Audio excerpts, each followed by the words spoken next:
Terkejut. Kesan cepat sangat ni. Lain macam. Kali ni saya memang nak share dekat hampa feedback pengguna akan nafas kita ni.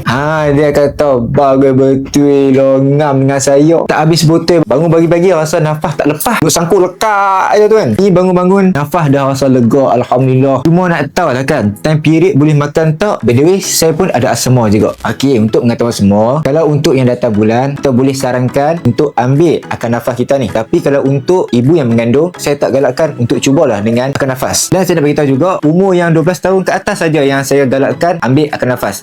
Kalau umur 12 tahun ke bawah ni, saya tak bagi.